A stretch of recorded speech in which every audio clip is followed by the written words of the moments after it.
ቫክሲን ክመጽእ ተዳለው ተባሂሉ ካበይ ክመጽእ ቫክሲን ግንባሪና መንግስቲ ይኮንና ሓደ ተስፎኦም ዓንደ ማርያም ዝበሃል ቅድም አውቲስታኻ ዝነበረ ሕጂ ኣብ ኖርዌይ ዝቕመጥ ኣብ በርገን ሓንቲ ጊፍት ሰዲዱልካ ኣሎ ሓደ ካብኣቶም ወዲ ፍሒራ ነይሩ እንዲሽደን ዝብሎ ስምዖን ገብረ ድንግል እውን ነይሩ ሕጂ ፍሒራ እውን ደርፊ ገይሩሉ ነይሩ ምስ ኣቶ ካብ ክስታይ ኣዝያ ተንካፊት ደርፊ ነይራ ሽደነይ ገለ እንዳበረ ውዑይ ነይሩ ቆልዓ ተዋዛይ ተፃዋታይ ገለ ዓይነት ፍቕሪ ነይርዎ ብዙሓት ዘስካሕካ ከም ዝነበረ ውፅኢት ስራሕ ርኢና ሸዓለ ሰይድ መፅኡ ስኻትኩም ዝኩሉ መጥባሕትና እናካየድኩም ሲ እንታይ እዮም ዞም ናይ ሱር ደም ደገት ሰድዎም ንሓራይ መንገዲ ስውሉ አልሰይድ ብሎ ሸው እዚ ሕጂ ንሕዞ ኣርእስቲ ካብታ ቀድማ ኣቢልና ዝሓዝናዮ 14 ኣርእስቲ ኣዝዩ ዝተፈለየ ኣርእስቲ እዩ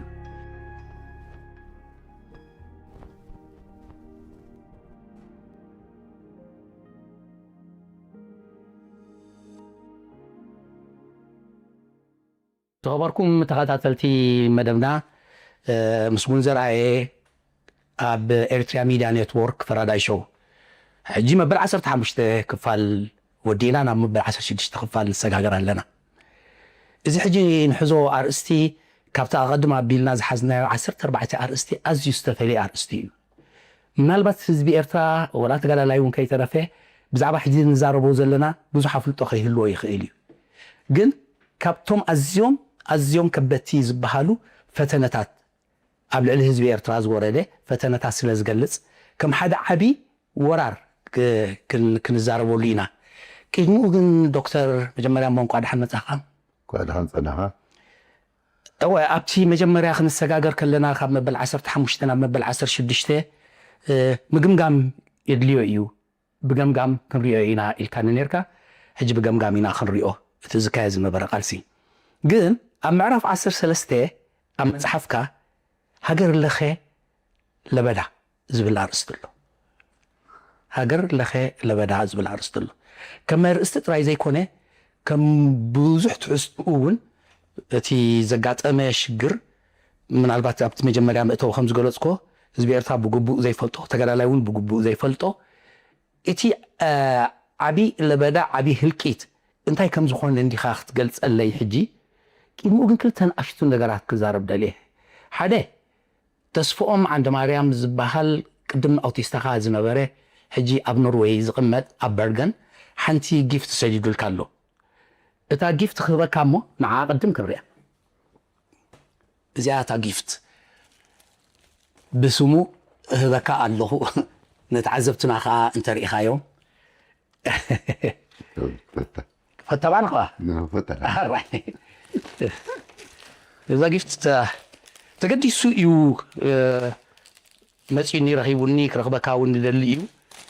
ከም ዝበልኩ ከዓኒ መራሕ መኪና ከዓ እዩ ነይሩ ብዙሕ ዓመታት ብሓንሳብ ሰሪሕኩም ኢኹም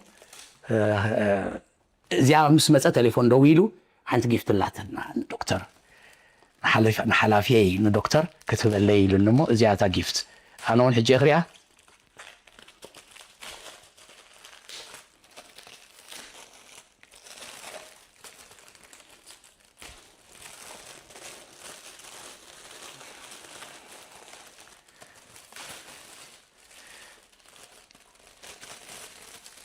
واو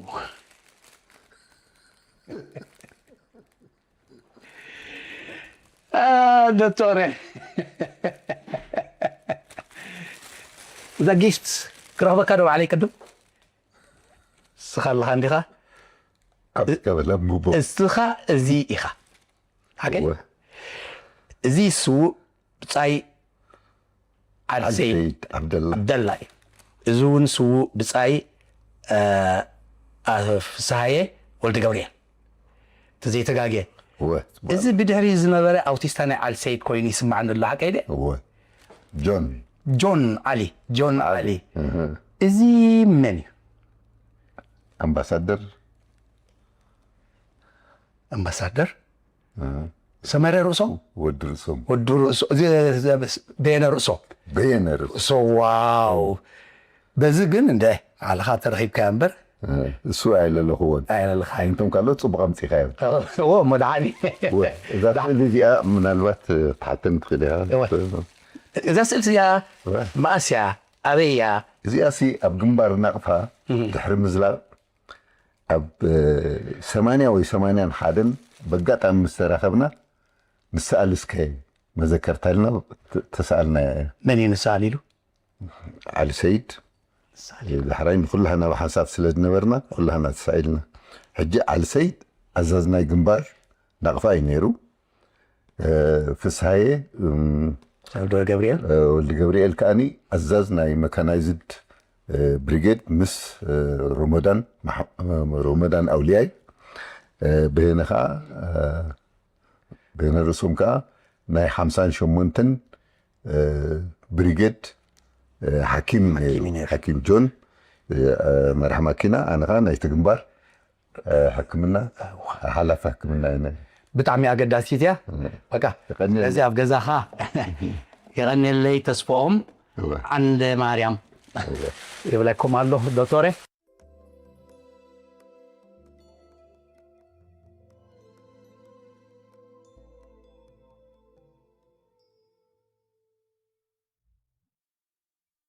سألي كم زبالكوا قداسي إيو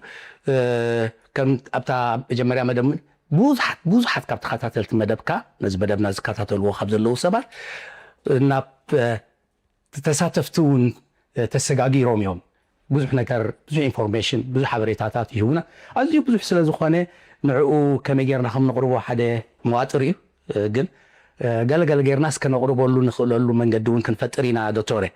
حجي محاري كاب عورات محاري كاب لندن حنت حبريتا هيبو نيرو بقدام يغريبلك نخلنا قان كويناتنا بزح انفورميشن سلا زي نبرا اسجي تخاتاتي الواي مثلا عندنا دويل اللي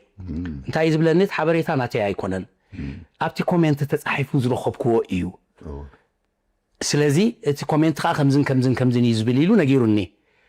ددهريا سولومون باريا وي سولومون دبساي زبال كا واشنطن دي سي دويلو بتحبريتا ناتيو انا نزود جبار مس بوزح نجر سلا زرعها كيت ذكرو تخيل خا كتحاوسك يخيليو جن زي ود جبار زبال انا بحسابينا توجينا حكمنا خيدنا لسوق التيفو سلا زحاوي ابتن دافراس نيرو ابن دافراس ابتي جليسكم زلهم ابتن دافراس زبال بوتا ابو نيرو بدحريو حاوي توم دافراس كمتي سخاون زغلص كايو اتوم دحان زخونو سمحيش رسوم يخلو وقعت الليل وبوتا سلز نبره كابو ناهدو خي تبقيس كابت سنچرو زرانا سنچرو خي وصه امغدي تسويو شنتايز بال سولومون دكتور ازي تچنيقو حريقوها اذا خمي غيرو دلدلا ينير تودي صبا صقب دلدلا غوز ينيرو كمي غير يسوا ميت طعيز نبرسب كمي غيرو يسوا نو كفلت الله نطنقي مسواعتو يلو دكتور سي نتسو እንደገና መጥባሕቲ ገይሩሉ መጥባሕቲ ገይሩ ኢሉ ሕጅስ ኸዚያዳ ዲፋይን ክትገብሩ ኢኻ መጥባሕቲ ገይሩ ኣውሽጢቲ ኣርቶራ ኣርታ ኣብቲ ኣውሽጢቲ ኣርታ ናይቲ ደም ሰራውር ካብ ደም ዘመላልስ ምስ ካብ ልቢ ኣብኡ ንእሽተይ ስኬጆ አንኩላ ስለጸንሐት በብቁሩብ ጸረርታ ናብቲ ኣብ ልቢ ፈሲሱ ትደም ቆጣ ደም ፈሲሱ ባኾይና ታጠንቂ መስዋዕቱ ይሉ ልክ እንተ ዘኪርካዮ ወድ ገባሪ ዝባል እንተ ዘኪርካዮ ከምዚኦም ዝኣምሰሉ ሽግራት የጋጥሙኹም ዶ ነይሮም ሕጂ ሓደ ነገር ኩላህና ንርድደልና ኣብ ኩናት ዘይረአ ነገር የለን ኣብ ኩናት ኣብ ኩሉ ዓበይቲ ግጥማት ወይ ኩናት ዝተኻየደሉ ዘይረአ ዘይንውር ነገር የለን ዋላ ሓደ ቀዳማይ ኩናት ዓለም ሓደ ዓብ ለውጥ መጽእ ሓደ ዓብ ነገራት ረአ ሓደ ዓብ ነገር ተኣሳሲሩ ምዕባለ ወይ ለውጥ መጽእ ካልኣይ ኩናት ዓለም ከምኡ ናይ ኮርያ ከምኡ ናይ ቪየትናም ከምኡ ንህና እውን ከምኡ ብዙሕ ነገራት ዘገርም ነገራት ተራእዩ زي تبلا دلها حدا خوي كوميتات بزح يزقاطمنا ازي تبلا هجي بلك اي ذكرن جن هجي خمس جلس كالو اندافراس نيرو كاو خمس كدا حند بتستاي كوينو هجي حند بس لا تسوى كترغاغص مسوات خان نايغدن زخونه سو እቲ ጠንቅ መስዋዕቱ ብስርዓት ክግለጽ ኣሎ ሕጂ ገሪምኒ ኣነ ከፊተዮ ክኸውን ንኽእል እየ ድብል ግን ቁሩብ ኣሎ ትዝታስ ከምዚ ጋጢሙ እንዳፍራስ ተባሂሉ ከይዱ ዳሕራይ ከም ዝኾይኑ ድብል ቁሩብ ትዝብለኒ ግን ብልክ ኣይተራእየኒ እንቲ ስእሊ ብልክ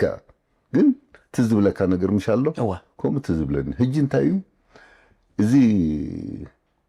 ከምዚ ኣመሰለ ተሪዮ نور بزح زي زقاطبنا نور صنح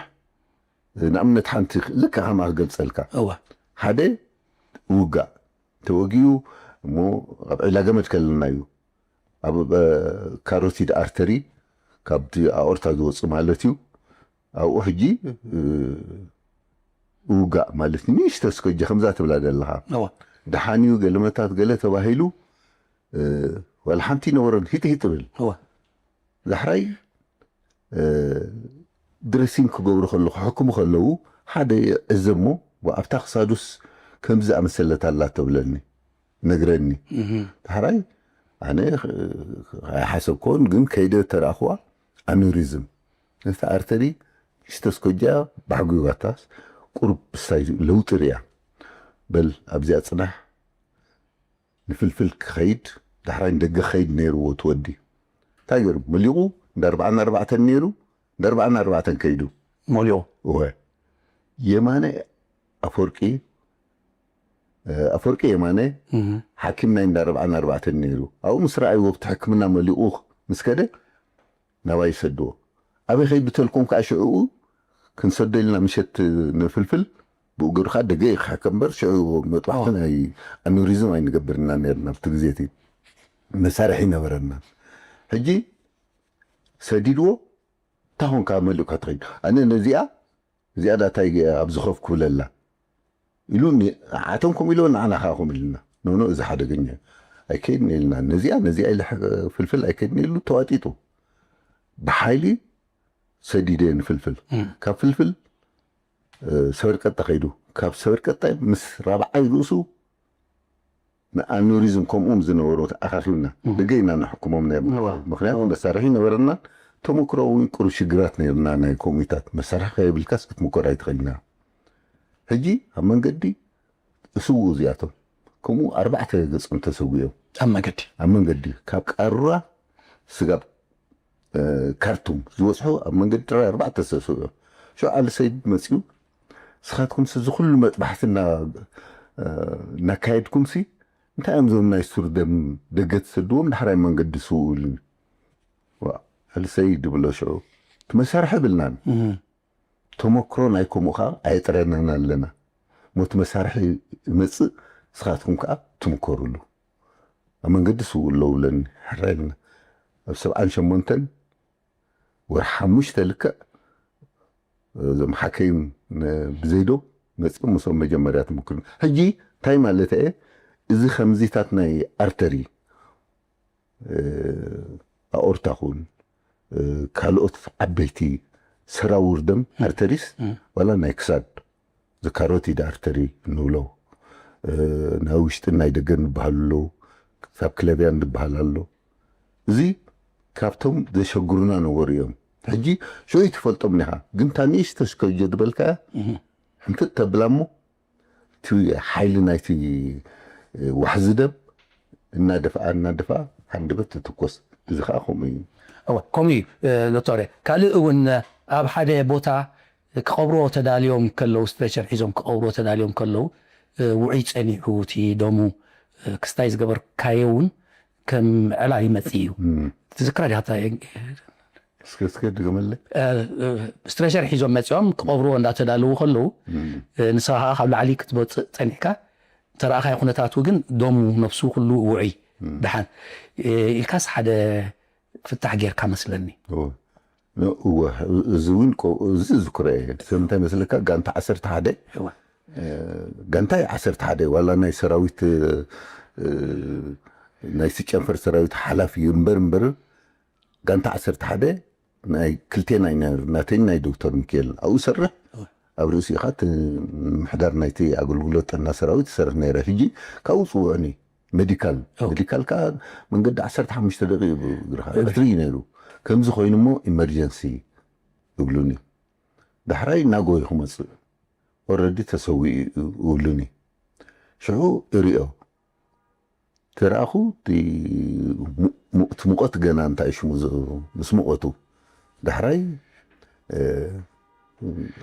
ከም መባራበር ሎ መራፍእ ኣድሪናሊን ካልእ ደኺሙ ስለ ዘይነበረ እንደገና ሂድና ነው ደም ኣምፂና ተወሳኺ ደም ብዙሕ ይፍስ ነይሩ ደም ሂብናዮ ተባራቢሩ ዳሕራይ መጥባሕቲ ድሕሪ ይገረሉ ካልኣይ ግዜ እውን ድሕሪ ገለ ዓመታት እውን ሓልክታት ኣምፂ ይገረሉ እዚ ኮሚታት ኣሎ ይነብር ነይሩ ከምኡ ይነብር ኣሎ ነብርካ ኣሎ ኣበይ ከም ዘሎ ሕጂ ግን ይነብር ኣሎ ስለዚ ሃንደበት ከምኡ ንኣብነት ቤት ትምህርቲ ሰውራ ነበረ መምህር ሽሙ ናይ ፊደላት ናይ ግእዝ ናይ ገለመታት ኣውፅኡ ንቓሕ ነይሩ ትወዲ እዚ ደበሳይ ደስ በለ ዶ ክኸውን ስሙ ርስዕዮ ቤት ትምህርቲ ሰውራ ነይሩ ኮለስቶመ ነይርዎ ዝከረካት ኮይኑ ካንሰር ነይርዎ ኦፐሬሽን ገይሩ ቅድሚ ሜዳ ምስላፉ ድሕሪ 10 ዓመት ሃንደበት ንዕውን ከምኡ ፅውዑኒ ካብ ሜዲካል ኢሎምስ ካብ ቤት ትምህርቲ ሰውራ ሰድዎ ሕጂ ካብ ቤት ትምህርቲ ሰውራ ምስ ሰደድዎ እቲ ምልክታቱ ናይ ርእሲ ሽግር ኣለዎ ከምኡ እቲ ስታይ ሜዲካል ኢሎም ሰደምና ግን ቤት ትምህርቲ ሰውራ ሰደድዎ ብከምዚ ግን ዝሕሙም ከምዝን ኣለዎ መምህር ኢሎም መምህር ከዓ ፍሉጥ እዩ ነይሩ እዚ ብግእዝ ፊደላት ገለመታት ስታይ ዝገብር ነበረ ርስዕዮ ደስ በለ ክኸውን ይኽእል እዩ ንቓሕ ነይሩ ጥራግ ነይሩ ቅድም ዳሕራይ ቤት ትምህርቲ ሰውራ ነይሩ ካብ ቤት ትምህርቲ ሰውራ መፂና ሕጂ ተመፃኹ ጠንቁስ ኢልናዮ ግን ናይ ርእሲ ገለ ነገር ኣለዎ ወይ ምጉልዝ ተኣከበ ኣለዎ ኣብሰስ ንብሎ ወይ ጥረ ነገር ኣለዎ ወይ ገለ ነገር ኣለዎ ምክንያቱ እቲ ምልክታት ናይ ፀቕጢ ውሽጢ ርእሲ ነይሩ እዛ ኮለስቶም ኻሬ ፈልጣ ነይረ ኣብ ቅድሞ እሞ እቲ ስታይ ሽግሩ ናይ ርእሲ እዩ ከይ ከፈትና ከነራጋግፆ ይንኽእልና ናይ ርእሲ ተሰዊ እዩ ተሰዊ ፀኒሕኒ ከነድሕኖ ኢልና እውን ፈቲና ግን ኦልሬዲ እንታይ ሽሙ ሕጂ ክፍተ በልና ካብዚ ድሕሪ 10 ዓመት መታሳሳይ ዝገበረ ናብኡ ካብቲ ካንሰር ሪከረንስ ንብሎ ኣሎ እንደገና መለሰካ ተረፍ መረፍ ካብኡ 6 ሴንቲሜትር ብ5 ወይ ብ4 ሴንቲሜትር ትኸውን ከባብ ጥረ ፀኒሓትና ትሕዝታ ልካ ከምቲ ናይ ሜታስታስ ናይ ማዕናጡሽ ከምኡ ሕጂ ስለምንታይ ከፊትካዮ እንድሕር ተባሂለ ነታ ጠንቂ መስዋዕት ፍላጣ ካልእ ግዜ ከፍትያ ዳሕራይ ኩላና ዓጊምና በታ ጠንቂ መስዋዕት ግን ነቲ ቤት ትምህርቲ እንታይ ና ሪፖርት ክንገብሮ ዲና ተሰዊ ጥራይ ክትብሎ ይትኽእልና ነታ ሃዱ ንዓና ኸ ጠንቂ መስዋዕቲ እንታይ ኢልና ኢና ክንፅሕፍ ካንሰር ኢልና ኢና ክንፅሕፎ ርክሲ ኢልና ኢና ክንፅሕፎ ወይስ ካልእ መጉዳእቲ ኢልና ኢና ክንፅሕፎ ስለዚ ንምርጋፅ ከምኡ ንገብርና እዚ ዝበልካዮ ከዓኒ ሓደ ብዙሕ ግዜ ዘጋጥመና እዩ ጥዑ ኢልና ንሰዶ ሃንደበት ንእሽቶ ስኮጃ ሕንፍት ተብላ ይትኮስ ሃንደበት ካብ ስዋእ እዚ ከምዝታት ካብ ብዙሕ ዘጋጥመና እስከጆ ጠያይቲ ንምሳሌ ኣብ ከባቢ ካብ ማዓንጣን ላዕሊ ኣብ ገለ ክተሃሪሙ ፀኒዑ ኣብ እግሪ ዝፀንሓሉ እዋን ኣሎ ከመይ ኢሉ ከምኡ ኸውን ካበይ ትፈረለካ ዝንደ እዚ ነግረካ ከምኡ ጋጥም እዛ ትብላ ደለካሲ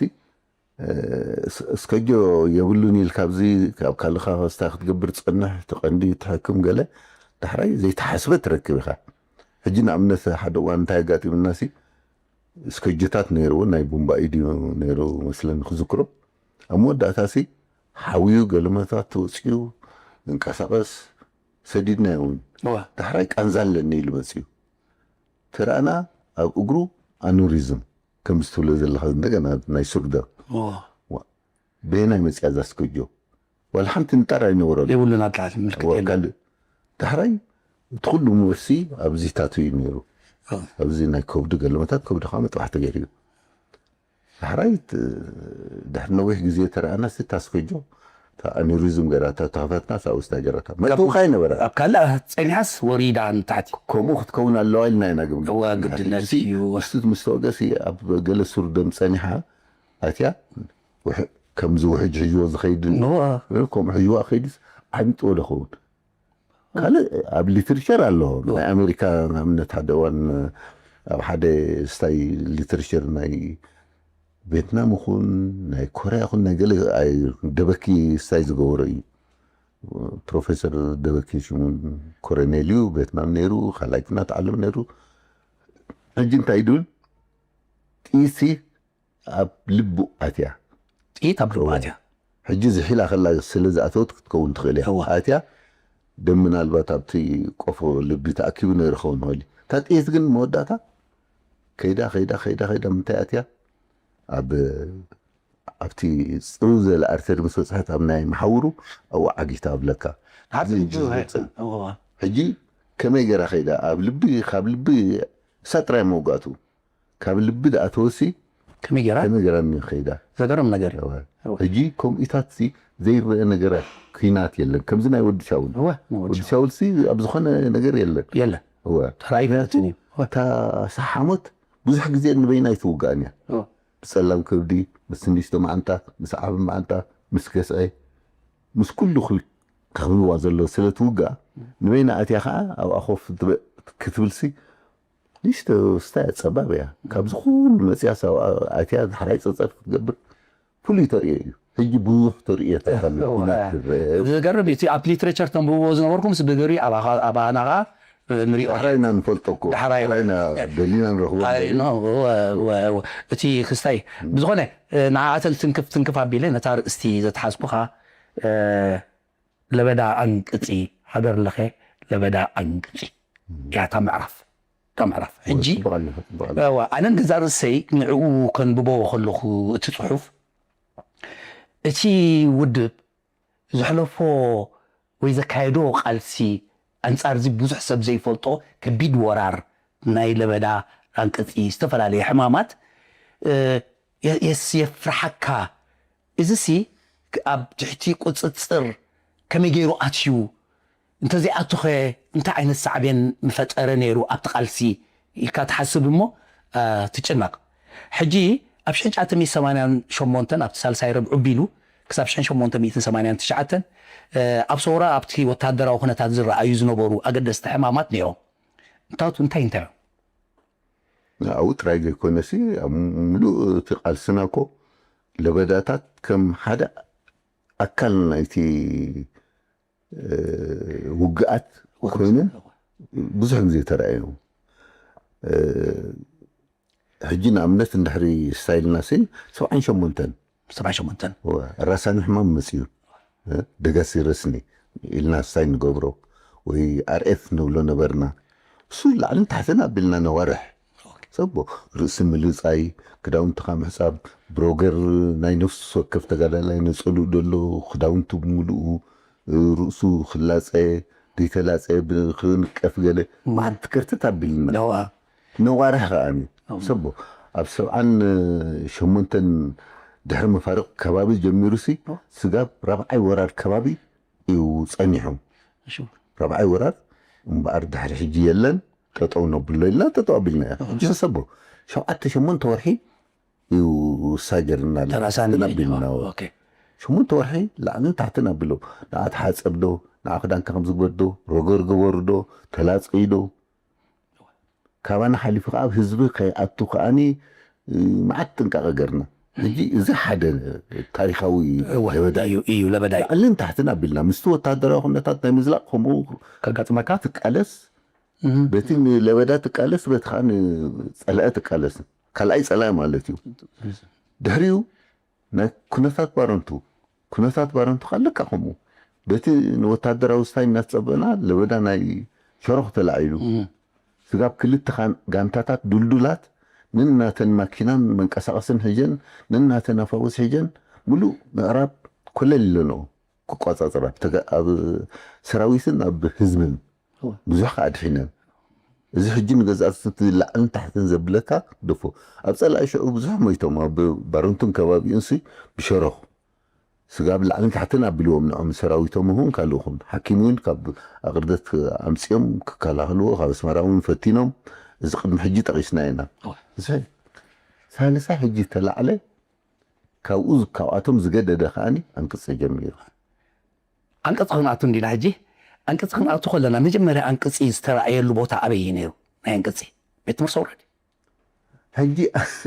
ኣንቅፂ እቲ ክገርመካሲ ንሕና ናደው ወዲእና ካልእ ወራሪ ይጋጥምና ወራሪ ኣንቅፂ ሽና ወዲእና ከቢድ ወራሪ ሕጂ ዝከረካ ተኮይኑሲ ናይ ከረንን ከባቢኣ እንቲ ዝበርትዕ ግጥምሲ ኣብ ጉንበት ኢነሩ ውሽጢ ከረን ዝኣተውሉ ከባቢኡን መዓት ስታይ ነበረና ድሕሪ ሓደ ወርሒ ክልተ ወርሒ ገፁ ኣበይ ተራእዩ ክፍሊ ተዓሊም መጀመርያ ክፍሊ ተዓሊም ተራእዩ ክፍሊ ተዓሊም ምስ ተራእየ ንሕና ከምዚ ቀሊል መሲልና እንታይ ገርኩም ገለመታት ትቋፃፀሩ ዘለኹም ገለ እናበልና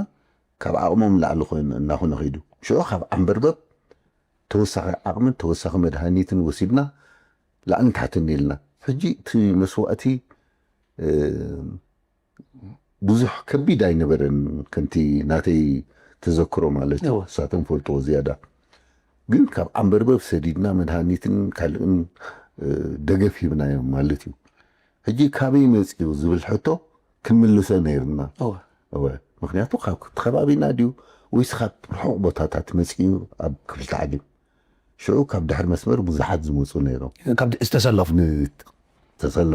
ሕጂ ምስኦም መፅኡ ዝብል ገምጋም ነይርና ንዑ ተቆፃፂርናዮ ዳይሬክት ዶም ካብቲ ድሕሪ መስመር ዝመፁ ትኽኢሎም ናብ ተዓሊም ዶም መፅኦም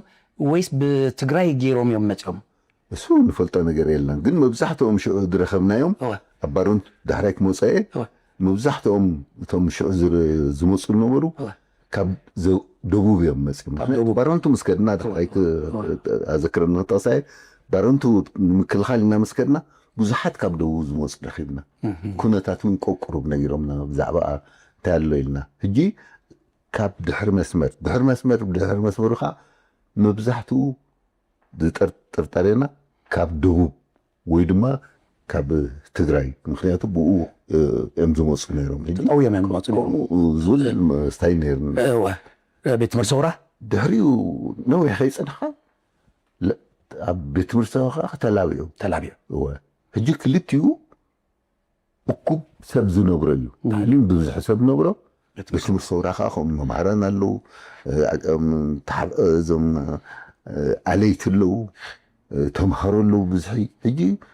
ኣብቲ ሽንቅርቅበል ተሰብ ነይሩ ኣብኡ ሰኣተወ ግደፎ ከቢድ ነይሩ ቆልዑ እዮም ኣብ ቆልዑ ከዓኒ ተፃዋርነት ኣብ ዓበይትን ኣብ ስታይን ሓደ ይኮነን ብዙሕ ስታይ ኣጋጢምና ዘይተፀበናይ መስዋእቲ ናይ ቆልዑ ኣጋጢምና ተንካፍ ዝኾነ ነገር ኣጋጢምና ካብቲ ናይ ታዕሊም እሱ ዝያዳ ተሰሚዕና ዝያዳ ምስማዕ ከዓ እንታይ እዩ ብዝሒ ነይርዎ ክብደት ነይርዎ ስምዒታት ከዓ ፈጢርዎ ኣብ ተጋደልትን ኣብ ቤት ትምህርትን ዋላ ንዓና ኣብ ሕክምና ተንኪፍና ሕጂ ረአ ብክፍሊ ተዓሊም ጌርና መፂና ናብ ቤት ትምህርቲ ሰውራ ገይሩ ኸይዱ ሕጂ እቲ ሕማም ተላባዒ ክበሃል ከሎ ተላባዒ ናይ ባሓቂ ተላባዒ እዩ ወራሪ ይዘምት እዩ ሕጂ ንዓኻትኩም ዘሰንብት ተርእዮታት እዩ ዝቕልቀለኩም ዘሎ ኣብ ክፍሊ ተዓሊም ከም ዝተረኣዩ ትበሃሉ እንደገና ቤት ትምህርቲ ሰውራና ከም ዝተቐልቂሉ ትበሃሉ እንደገና እውን ኣብ ምዕራብ ጋሽ ባርካ ከም ዝዝከረኒ ሆስፒታል ጀርበት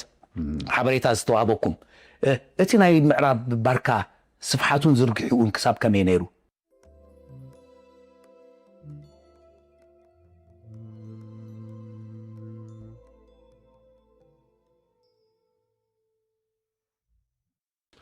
ሕጂ ንሕና ክልቲኡ ተቆፃፂርናዮ ክልቲኡ ናይ ቤት ትምህርቲ ሰውራ ናይ ክፍሊ ተዓሊም ተቆፃፂርናዮ ኣብ ምዕራብ ከዓ እርአ ኣሎ ዝርግሕ ኣሎ ዝብል ግን ይቋፃፅርዎ ነይሮም ዳሕራይ ፀኒሖም ግን ካብ ቁፅፅርና ንላዕሊ ኮይኑ ይብሉና ምክንያቱ እቲ ምልባዕ ዳርጋ ደቡብን ከምኡ ከም ዘሎ ኣንፈት ጥራይ ኣብ ደቡብ ኣብ ምዕራብ ግን ኩሉ ባሮንቱን ከባቢኡን ብፍላይ ላዕላይ ጋሽ ባርዕ ኣሎ ምስበልና ንሕና ባዕልና ክንከይድ ኣለና ኢልና ምድላዋትና ጀሚርና እቲ ምድላዋት ሕጂ ሓደ ቫክሲን ኣብ ኢድና ይነበረናን ቫክሲን ኣገዳሲ እዩ ነይሩ ቫክሲን ካበይ ይምፃእ ተጨነቐና ካልእ እቲ ኢንፊዥን አንቲባዮቲክስ ምስ አንቅፅ ዝኸይድ ምህዲኢ ናይ ሰውነት ምክንያቱ አንቅፂ ምስ ሓዘካ መትናዊ ስርዓት ንሓንጎልን ስለ ቀንዲ ዘጥቃ ምስኡ ምንቅጥቃጥ ኣሎ መንፈርፈር ኣሎ ኣእምሮ መስሓት ኣሎ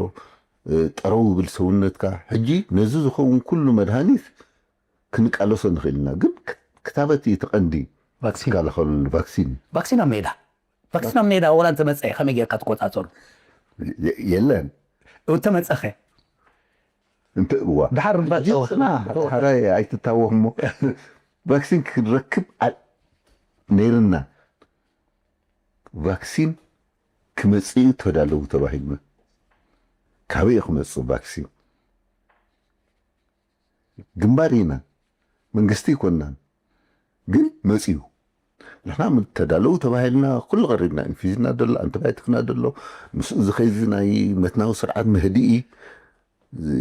ሰዴቲቭስ ንብሎ ናይ ምንቅጥቃጥ ናይ ካልእ ኩሉ ኣዳሊና ቫክሲን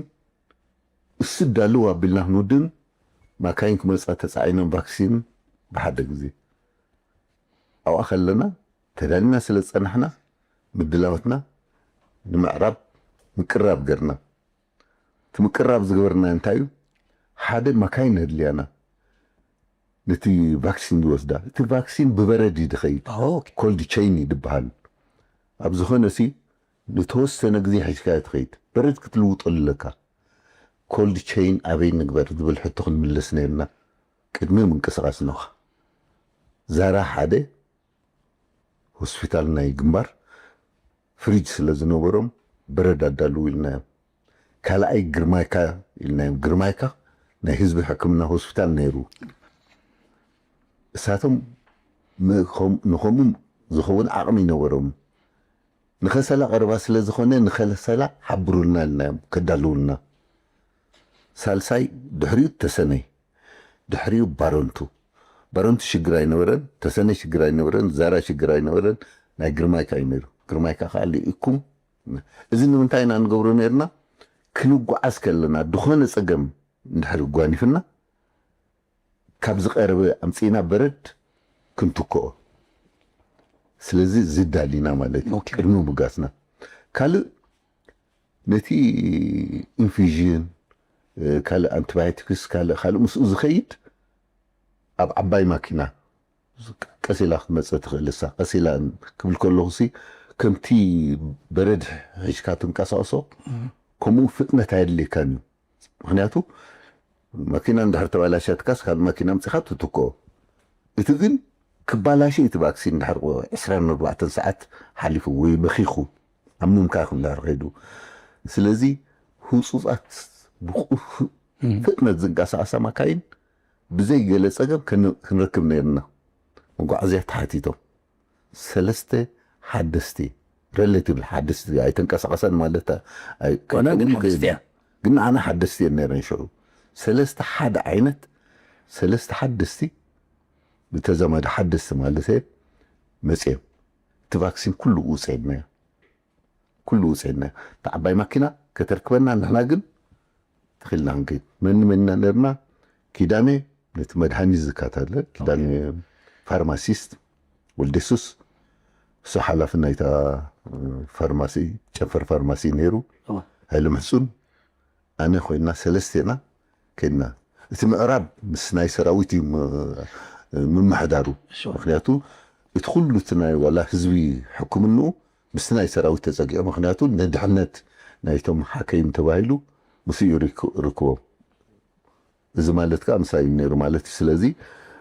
ኣነ ሃይለ ኪዳነ ኮይና በተን 3 ቶዮታ ተበጊስና ተዓባይ ማኪና ከዓኒ ተን ዓበይቲ ማካይን ነቲ ሳይ ፃዕና ማርቸደስ እያ ነይራ ካልኣይትን ድሕር ተደልዩ ከዓ ኣዳልውልና ኢልና እዮም ተበጊስና ገና ይቅፅል ነይሩ ግን እቲ ወሬ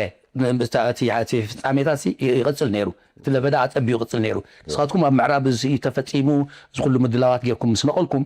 ገና እንደገና ኣብ በዓል ኮዶ ወይባ ኣብ ከባቢ ጾሮራ ካብ እንደገና ተቐልቂሉኻ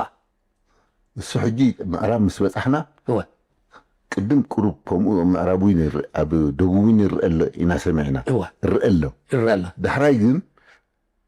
ዝርጋሕ ከም ዘሎ ዳሕራይ ኢና ሰሚዕና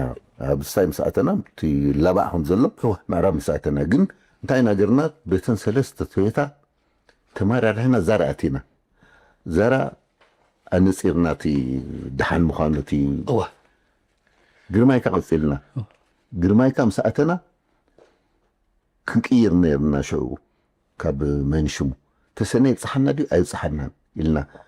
ተኺልና ተኸድና ብፅሓና ኸውን ኢልና ምክንያቱ ለዊጥና ነርና ኣብቲ ቦክስስ ኢኻ ትሕበረ ግርማይካ ሕጂ ኣይትቕፅሉን ኢኹም ተባሂልና ዋይ እቲ ኣመሓዳሪ ኣይትንቀሳቐሱን ኢኹም ካብዚኣ ስጋብ መምርሒ ንወኩም ኢልና ፈንጂ መንገዲ ይፍትሽዎ ኣለዎ ምክንያቱ በብእዋን እዮም ዝፍትሽዎ ነይሮም ሃንደሳ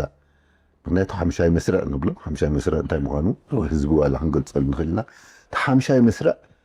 ይተኽልሉ እዩ በብእዋኑ ስለዚ ይፍተሽ ኣሎ ተበገሱ ስጋብ ትበሃሉ ከይትብገሱ ኢሎም ውዒልና ሓዲርና ውዒልና ሕጂ ንዑ በሉ ድሕሪ ከምዚ ኮይኑ ንዑ ከሰላ ንስደድ ሓንቲ ማኪና ኢልና ኣብ ከሰላ መፂኡ ለዊጥና ንፅበይ ግን እቲ ተበገሱ ተፀበና ግዜ ነውሕና እምበኣር ኣብ ሓደጋ ከይንወድቕ ካልኣይ ግዜ ንስደድ ኢልና ምስ ተቐረብና ተበገሱ እብልና ሰዓት 4 ከባቢ ነይሩ ተበገሱ ጠጠው ግን ከይትብሉ ምክንያቱ ኣብዛ ግዜ እዚኣ ፈቲሾም ወዲኦም ኣለው እንድሕር ደንጊኹም ክገብሩሉ ክእሉ እዮም ሓምሻይ መስራሲ ፈንጂ ክትኽእሉ ድሕራይ ኣብ ዝኾነ ቦታ ስንጭሮ ብትው ኢሎም እዮም ትኽእሉ ነበሩ ስለዚ ተበገሱ ንበሃል ተሰሪዕና በቃ ትኽልና ባረንቱ ኣቲና ሽዑኡ ብድሓን ኣቲና መደባትና ሽዑ ምስራዕ ጀምርና ኦኬ ዶክተር ሓንሳብ ኣብ ምንፅፃር ክትወካ ኣብ መፅሓፍካ ኣብዚ መፅሓፍ እዚ ኣብዚ ሒዝናዮ ዘለና መፅሓፍ ዘይኮነ ታሪክ ዘመናዊ ሕክምና ኣብ ኤርትራ ትብል መፅሓፍ ፅሒፍካ ኢኻ ኣብታ ታሪካዊ መፅሓፍ ከም ረኣኻዮ ለበዳን ህልቂት ህዝብን ትብል ፓርት ኣላ ሓቀይኒ ለበዳታትን ህልቂት ህዝብን ሕጂ 100 ዓመት ኢና እንድሕሪት ንምለስ ዘለና ልክዕ 100 ዓመት ተመሊስና ኣብ ህዝቢ ኤርትራ ዝወረደ ዓብይ ዕንወት ዝኽተለ ዳርጋ ንህዝቢ ኤርትራ ዝተፈታተነ ምንባሩ ናይ ምህላው ናይ ምቕፃሉ ዝወድአ ኣብ ገሊኡሲ ሓደ ዕስሪት ናይቲ ህዝቢ ገለ ተሪፉ ክብቲ ኣብ ከምኡ ወላ ዳርጋ ተረፍሪፈን ጠፊአን ተወዲአን ንስኻ ኣብ መፅሓፍካ እቲኻዮ ኣለኻ ዘምህረት ዮሃንስ እውን ኢጣልያዊ መግዛእቲ ኣብ ኤርትራ ኣብ ትብል መፅሓፉ ተንኪፍዎ ኣሎ ብዛዕባ እዚ ብዝርዝር ተዛሪቡሉ ኣሎ ከምኡውን ተስፋይ ገብረኣብ ዶክተር ተስፋይ እዚ መፅሓፍ ፀሓፋይ ደራሳይ ንሱ እውን ምስታ ናይ ማህደር ኑረቢን ኣተሓሒዙ ህዝቢ ሰመይ ከም ዝተንቀሳቐሰ ብዙሕ ፅሒፉ ኣሎ ንመዘኻኸሪ ክኾነና እሞ መነፃፂርና ክንሪኦ ዳሕራይ እዚ ሳዕብየን እዚ ኣብ ኤርትራ መፀዶ ኣብዚ ዝትገልፆ ዘለካ መዋእል ማዕረ ድርቅን ጥሜትን ለበዳን ዘይለበዳውያንን ሕማማትን ከም ቤዲዶ ሸሮኽ ህዝቢ መቕዛፍ ቀፂሉ ኣብ ኢጣልያ ንምድሪ ባሕሪ ኣብ ትሕቲ ግዝኣታዊ ንምእታዊ ዝቐፀለሉ እዋን ኣብ ውሽጢ እቲ ዓብይ ዓፀቦ ወቕቲ 1888 ክሳብ 1992 ለበዳታት ሸሮኹን ቤዲዶን ኣብ ሰብ ጉልሓይ ድማ ኣብ ከብቲ ዕንወት ኣውሪዱ ኣብቲ ግዜቲ ኣብ ምፅዋዕ ዝነበረ ኢጣልያዊ ዶክተር ፊሊፖሮ እቲ ሸሮኽ ኣብ ሜካ ምስ ምለሱ ዝነበሩ ምእመናን ሃይማኖት ምስልምና ምእታዊ ይገልጽ ፈረንሳዊ መኮነን ፓውሎ ዶ ላውሪባር ግን እቲ ሕማም ድሮ ኣብ ውሽጢ ኢትዮጵያ ምንባሮምን ምስቶም ዶብ ሰጊሮም ተሰዲዶም ዝኣትዉ ዝነበሩ ምእታዊ የብርህ ንሱ ወሲኹ ዝበርትዐ መልክዕ ናይቲ ለበዳ ኣብ መወዳእታ 1889 ልክዕ 100 ዓመት ሕጂ ጣልያን ድሕሪ ሕጂ ኩናት ጥይት ከይተኮስና ንሙሉእ ህዝቢ ንሙሉእ ኤርትራ ክንቆፃፀሮ ኢና ምክንያቱ ዝዋጋኣና ሰብ ተቃውሞ ዝህበና ሰብ እውን ኣይክንረክብን ኢና እናበለ ይመፅእ ጂ ሪኦ እንድየ ከዛሙዶ ይፍትን ደርጊ ብልቡ ብዕላማ ብመንፈስ ብኩሉ ከምዚ እንድሕር ቀፂሉ ሰውራ ኤርትራ ንምስዓሩ ዓብ ዕድል ይኸፊቱለይ ዝብል ጋምጋም ክህልዎ ይኽእል እዩ ከምቲ ጣልያን ልክዕ ነቲ ዝነበረ ህልቂትን ለበዳን ሕማምን ኣብ ግምት እትዩ ብዘይ ኩናት ክንኣትዎ ኢና ኤርትራ ክንቆፃፀራ ኢና ዝብለሉ ዝነበረ እዋን እዩ ኣብዚአን ኣቦኻ ሓደ ነገር ዝዕለሉኻ ነይሩ ኣቦኻ ፍቓዱ እንታይ ዝበሃል ነይሩ ሽዑ እቲ ግዜ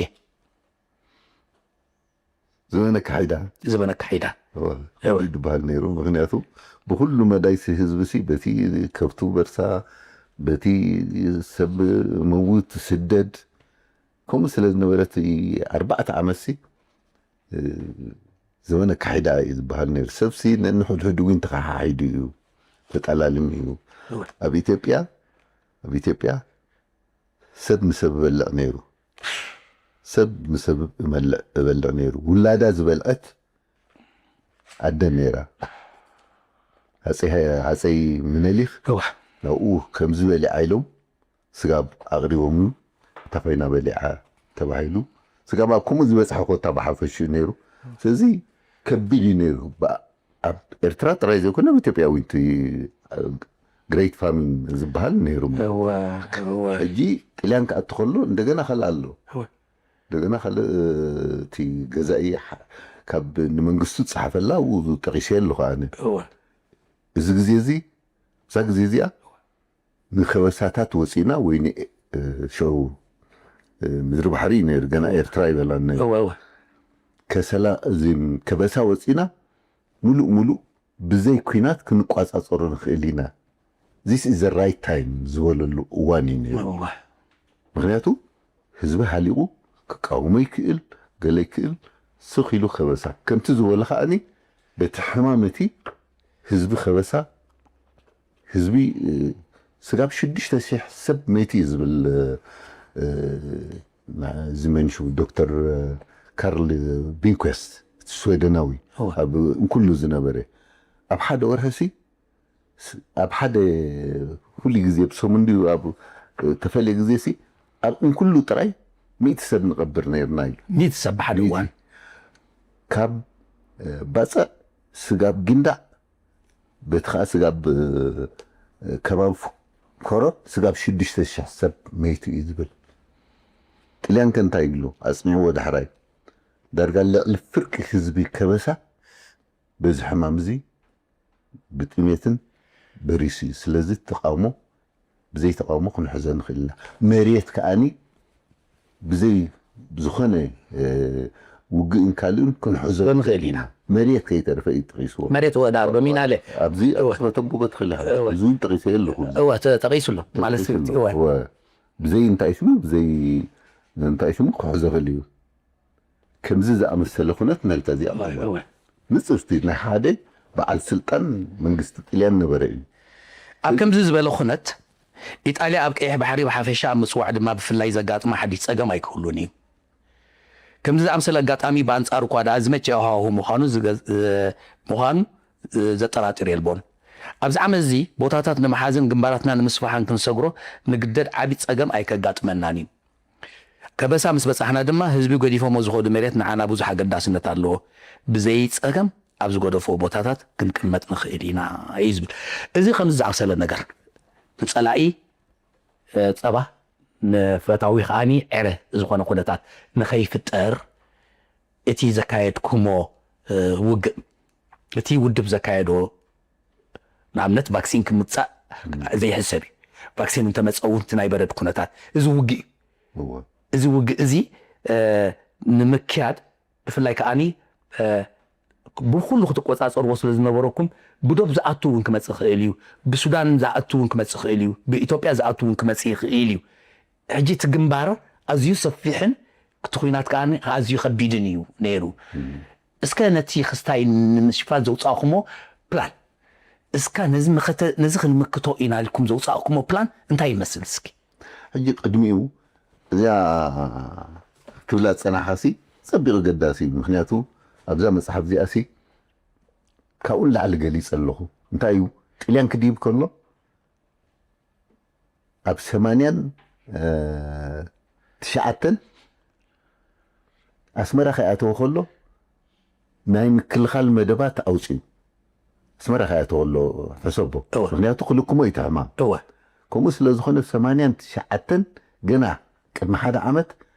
ናይ ስሞል ቦክስ ኹን ናይ ካልእ እዚ ከነጥፎ ኣለና ኢሉ መደብ ኣውፅዩ ኣስመራ እቱ ሙሰለ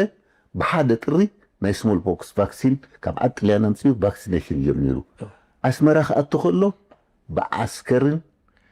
ብዓስከሪ እዩ ዝብሎ ብዓስከሪን ካራብኔርን ፖሊስን ሚሊታርን ማለት እዩ ስትሪት ፅርግያታት ናይ ኣስመራ ሬሳታት ብኦም ገሪ ኣኪብዎ በቲ ለበዳ ኣብቲ ፅሑፉን ኣሎ ኣብቲ ፅሑፍ እንዲ ደሎ ካብዚ ኮነን ስለዚ ከምዚ እዩ ነይሩ ስለዚ ለበዳ ንጥልያን ኣሰንቢድዎ እዩ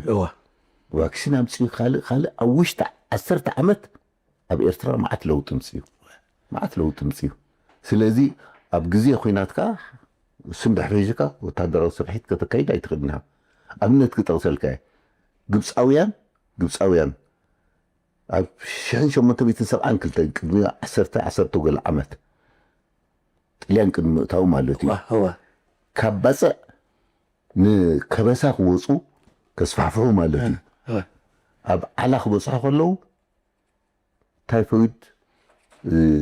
ቲፎ ኣብ ዓላ ክበፅሑ ከለዉ ታይፈስ እሱ ክስትር ኣቢልዎም ክግስግሱ ይከኣሉ ኣብኡ ኮይኖም ጠጠው ከብልዎ ፈቲኖም ኣይከኣሉ ጠርሚፎም ባፅዕ ጠቅልሎም ተመሊሶም ካልኣይ ሙሲንገር ብሱዳን ገይሩ ኢጅፕሻዊ ናይ ግብፂ ሰራዊት ሒዙ ንኤርትራ ኣቱ ነይሩ ከረን ምስ በፅሐ ፎርሚደብል ኤነሚ ኢልዎ ዘይፅዓት ፀላኢ ኣጋጢምና ኢሉ እሷ ታይፈስ ነይሩ ክልቲኦም ኣብዚ ሕጂ ትምንቅስቃሶም ፓራላይዝ ገርዎ ወይ ድማ ኣምኪንዎ ኣደኺምዎም ድሓን ንበል ስለዚ ከምዚ ከጋጥም ከሎ ኣብ ሓደ ወታደራዊ ኩነታት ሓደገኛ እዩ ንዓና ከዓ ከምኡ ይጋጥምና ስለዚ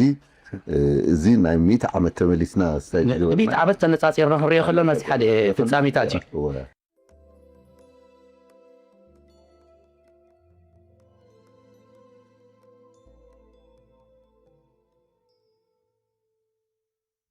ሕጂ ልክዕ ዝበልካዮ ኣብ መፅሓፍካ እውን ገሊፅካ ኣለኻ ከምቲ ቀዲመ ዝገለፅኩልካ ኢጣልያዊ መግዛእቲ ኣብ ኤርትራ ብዘምህረት ዮሃንስ ኣብ ዝተፃሕፈት ፅሕፍቲ በዚ ዝበልካዮ ናይ ካራቢኔሬ ገለ ተሰኪሞም ኩሉ ሬሳታት መሊኡ ህዝቢ ሃሊቁ ዝብል ፍፃሜ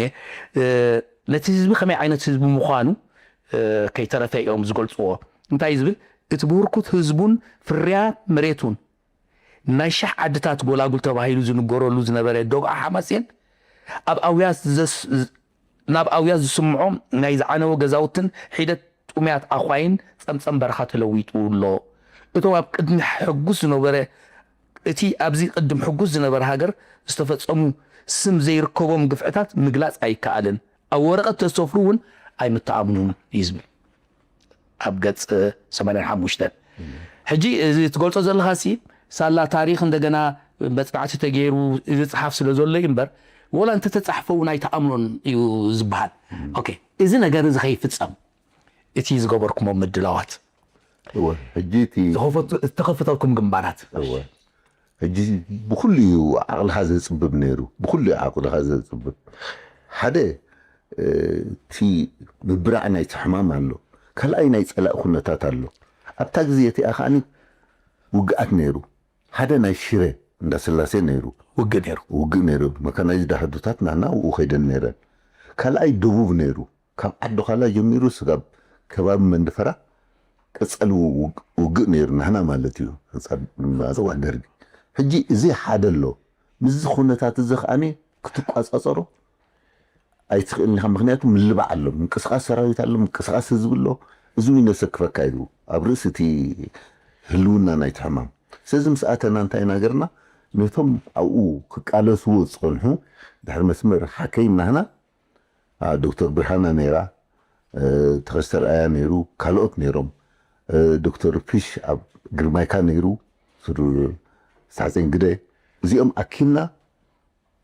እንታይ እዩ ትዝርግሑ ሕጂ እስከ ብልክዕ ንረዳእ እየ ኢልና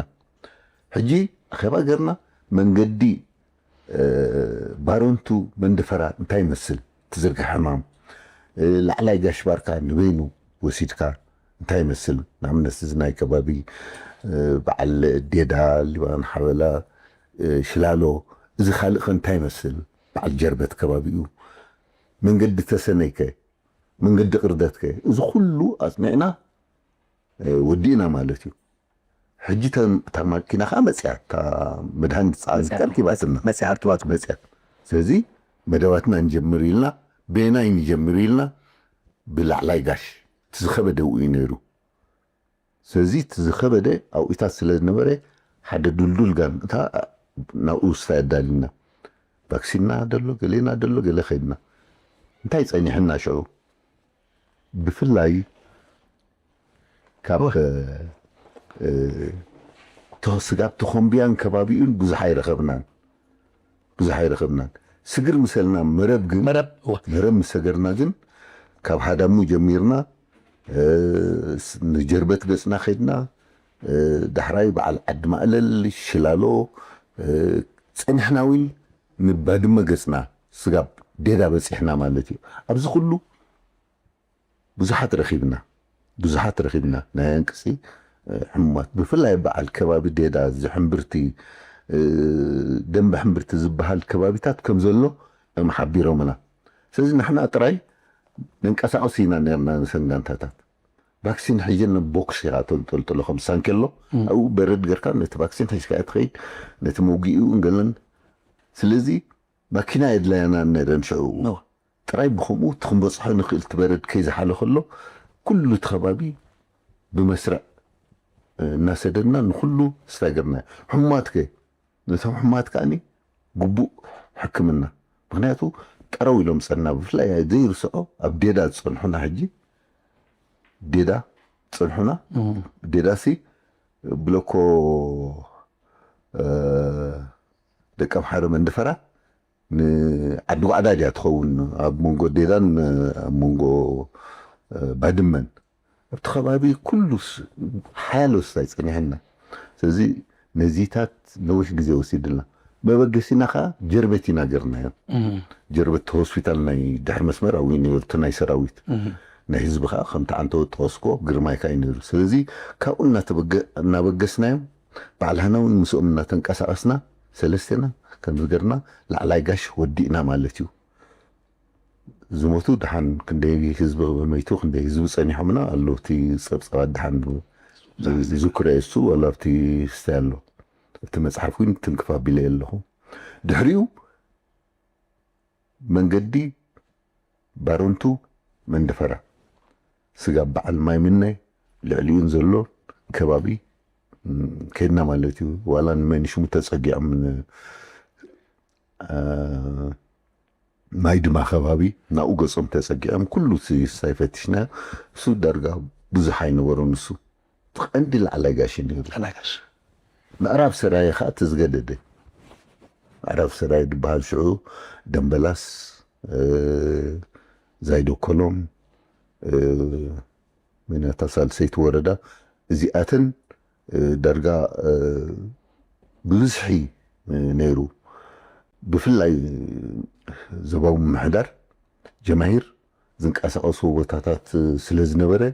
ከቢድ ከም ዝነበረን ሰብ ኣብ ዓዲ ብዙሕ ከም ዝመተን ነጊሮም ምክንያቱ ዛይዶ ኮሎም ሕጂ ምስ ምናልባት ገለ ክፋል ናይቱ ክንብለ ፀናሕና ናብ ላዕላይ ጋሽ ባርካ ኣትይኸውን ንኽእል እዩ ምክንያቱ ምስ ማይ ክዖ ስለ ዝኾነ ናይ ዞባታት ስታይ ዝኾነ ግን ሽዑ ዘን ሰለስተ ወረዳታት እዚኣተን ብከቢድ ስታይ ኣጥቂዕዎን ነይሩ ድሕሪኡ ናብ ዝብለካ ቀፂልና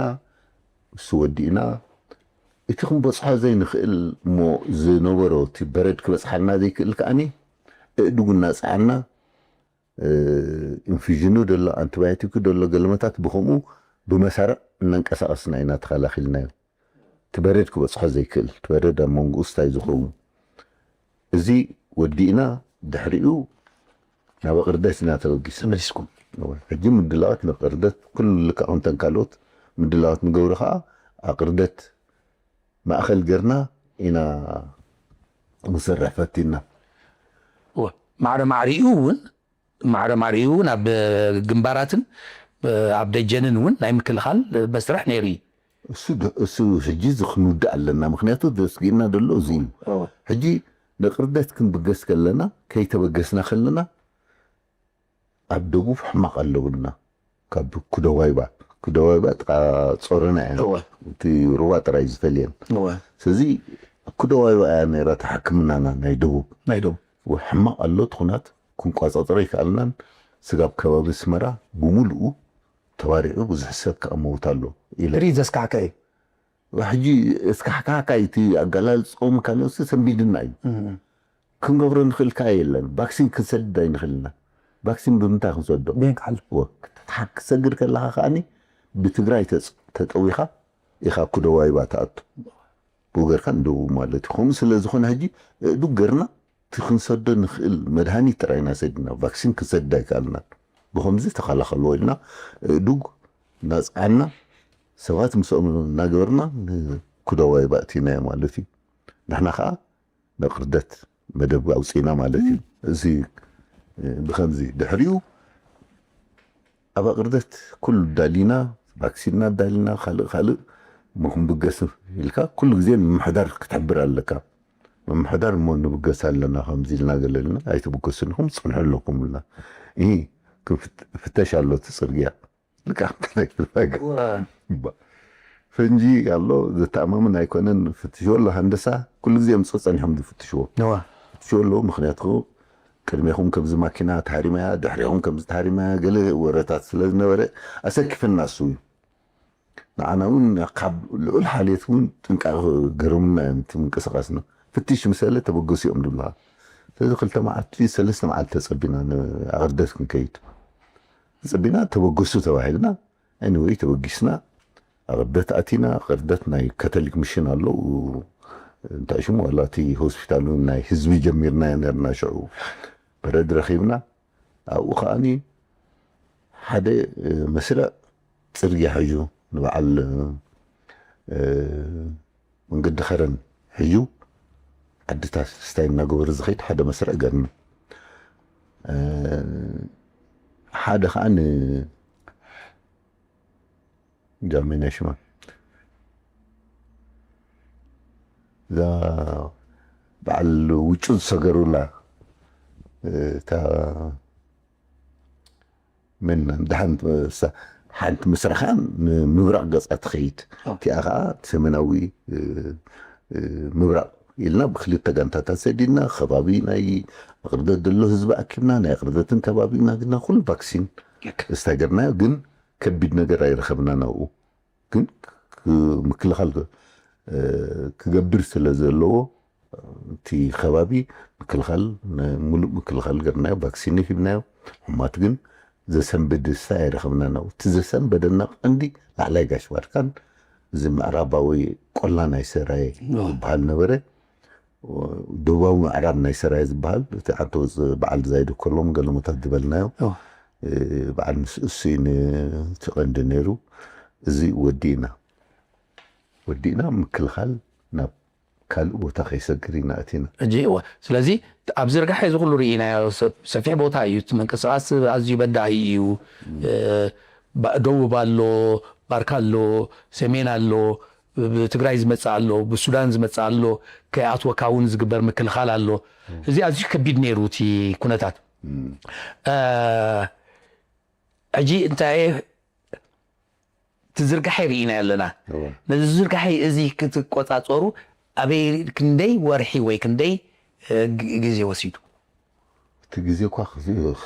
ክዝቆፀርና ሶልና ላዕልን ታሕትን ዝብል ነበርና ንውሕ ግዜ ወሲድልና ሕጂ እሱ ምስ ወዳእና ከዓ ቅልቀል ይቅልቀል ንወይንኮ بدنا نكمل ተላለ هو ሕጂ እቲ ናይ ደቡብ ይሰኪክና እምበር እቲ ናይ ምዕራብ ፅቡቅ ገርና ተቋፃፀልና ወይ እቲ ዝመውት መይቲ እዩ እቲ ሓሚም ፀልሓና ሓኪምና ኢና እቲ ዘይተታሕዘውን መከላኸሊ ንኩሉ ሂብናዮም ዳሕራይ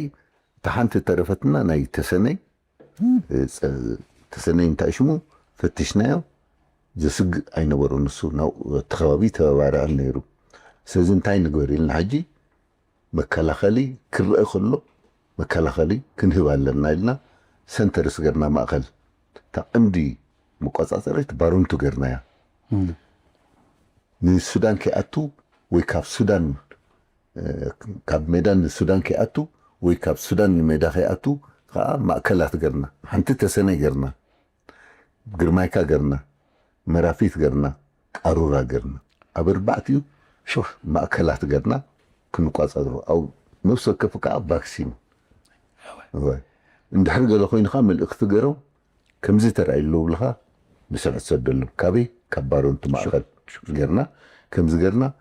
20,000 ቫክሲን ኣብ መንሽሙ ጥራይ ገዲፍና ኣብ ተሰነይ ንተሰነይ እንድሕር ድዩውን እዚ ሕጂ ንግርማይካ ንኻልንኻል ማለት ድሕሪ ድዩውን ክውስኽ ከም ዝኽእል ትሕጃ ኣብ ባሮንቱ ገዲፍና እዚ ገርና ወዲና ደጀና ተመሊስና ሕጂ ውፅኢት ስራሕ ኣብቲ ምቁፅፃር ርሕማን ለበዳ ኣብቲ መጀመርያ ናይ ክፍሊ ተዕሊም መስዋዕቲ ኣዝዩ ትሑት ከም ዝነበረ ገሊፅካለይ ኣብ ቤት ትምህርቲ ሰውራ ገለ ተምሃሮ ምሁማን ዘሰንብድ ነገር ከም ዘጋጠመ ብፍላይ ኣብቲ ስነ ኣእምሮ ኣተሓሳስባ ናይቶም ወላድ ናይ ተጋዳላይ እቶም ቆልዑት ምዃኖም ኣብ ልዕሊኡ ደቂ ተጋደልቲ ተሰውኡ ነይሩ ተሰማዓና ስምዒት ከመይ ዝኣመሰሉ ቆልዑ ደቂ ሓለፍቲ ደቂ ተጋደልቲ ተጋደልቲ ነይሮም ሕጂ እሱ ስማዕካ እዩ ንዝክሮም እዮም ክርእዎም ኢሎም መፁ ካልእ ክብሎም ከለዉ ብክንደይ እቲ ዝሕዝን ነገር ንሱ እዩ ኩነታት ናይቲ ሜዳ ተዕባብያ ቆልዓስ ቀሊል ኣይብሉን ከቢድ እዩ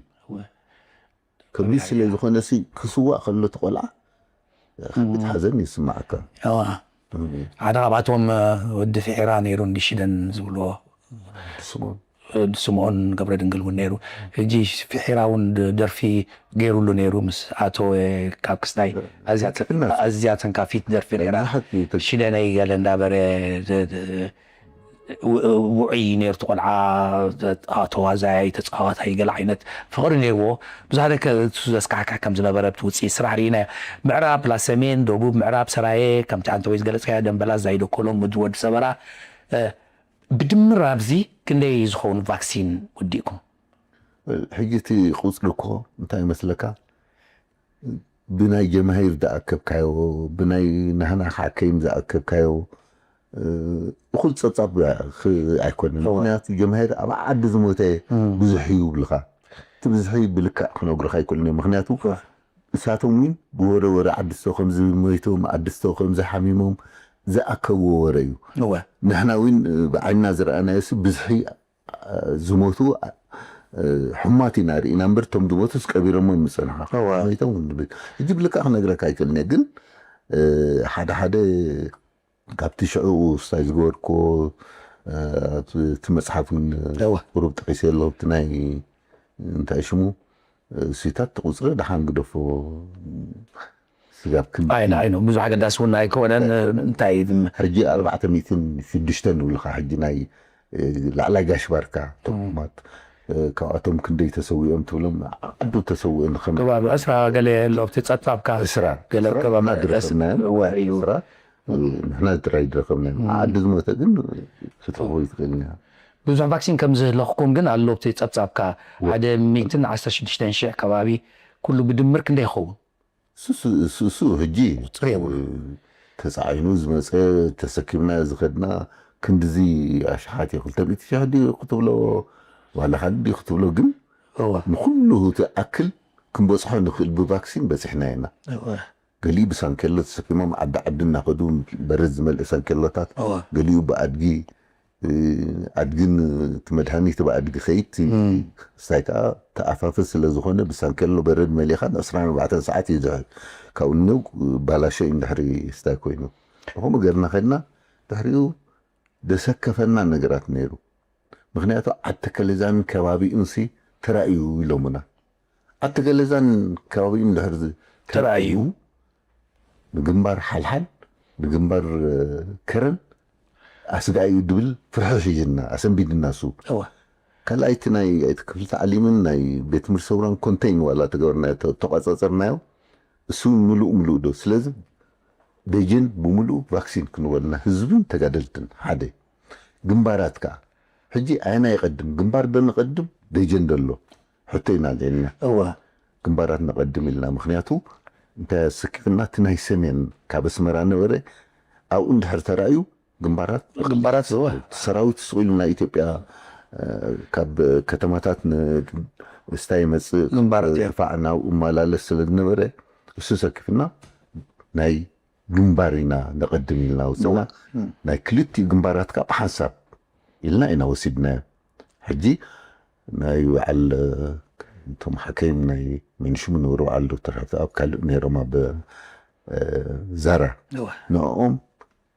ساتهم مستنا جنبار حكيم مثلا هوسبيتالات ناي كفل سراويت مسؤوم كوينهم فاكسينيت جبرو نحنا خاني من شو ممكن كيد نوا فعبت كتقدر أنا بعليها فعبت خيدة مستمنا فعبت مخنياتو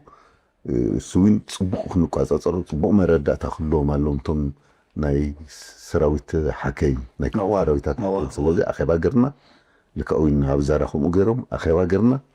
ازي مدبزي كمزن سلازلو كله تغادلاي ابز جنبار زلو فاكسينيت كونالو إلنا نعم كمي غير كخبز وهابكا ناتاتهم ناي نفس وكب كفل سراويت كا تويتا مسيخم فاكسينكم وسيدكم فاكسين بعلهم توبو والله بعلهم جيبو مغنياتو أرينا مناتي خميجو فاكسين هيوم مالتيو نحل حالكم وديهم نجنبارات كمزي استايقرنا مالتيو قصالن مكلخال كيسفحفحون نقطات ناي كتابت غيركم نيركم هو حجزين ناي تاشمو كلتينا غرنا ناي جنبارات ناي دجن شعو جميرنا ناي دجن كأن نقطات غرنا حدا عرارو غرنا لحزبن تقادلتن كلاي هيمبول غرنا سالساي حشكبدي عنبربب غرنا خلتي حدا ينيرو عراق غرنا نافا غرنا نافا كابوس نبينا سلازي قونت ناقفان كبابيان هيمبولن كبابيان حشكبن عنبربن كبابيو عراق كبابيو ملشمو قانا عراركا غرنا خاني وسخاب نخل خطابت هنا رمزو ودينا سلام مس كل حاليوتيو مهنياتو نجزارسو ولا تحمام مسيو نسودان نكياتو ويكاب سودان غيرو نابانا خيمت ونابتي كباب بعد سنه نقطات نيركم نقطات غيركا توقات يرنا حمام لبدا اسكيتو زي حمام لبدا اسكيتو هولو كان جن تخصي كأب بزي نراق نسمحر قصو تخصي كايب نيرو وقيقم نيرو دي كبام سيغايا إذي كابي يامسي يعني أبعنا الكاون رهيبيا تخصي جن كم زنباري أبتا مصحفون الله انديا سلطاتون الله حجي تاع رخي ازي بس تخايدو تقطاصيركم مريت السلام غيركم كله تقصي نعم نسخه هم تقصي ختصمع كم زي انا سمعوا ወይ ከም ካልእ ተጋዳላይ ሰምዖ ተኽዚ ኢኻ ዝሰምዕ ኣቶም ንኡን ኩነታቱን ቡን እንታይ እዩ ውሲ ኣይፍለጥን እዩ ሕጂ እቲ ክገርመካ ኣብቲ ዓበት ዝቐንናሉ ቫክሲን ክንህብ መዓልቲ ዳሓን ንውዕል ለይቲ ተኽሲ ጅምር እቲ ተኽሲ ከዓኒ ፍልይ ዝበለ ዋ እንታይ ክገብር እዩ ክንድዚ ተኽሲ ድምፂ ከዓ ንሓሳብ ብርቱዕ ድምፂ ናይ ከቢድ ብረት ትሰምዕ ናይ ካላሽናት ትሰምዕ ናይ ፎኩስ ብረት ትሰምዕ ኩሉ ተዳባለቐ ሓራይ ለይቲ ከዓ ኮይኑ እንታይ እዚ ኢልና ሓሲብና ኣሎ ናይ ለይቲ ልምምድ ይገብሩ ኣለዉ እንታይ መካናይዝድን እግረኛን ነው ይብልና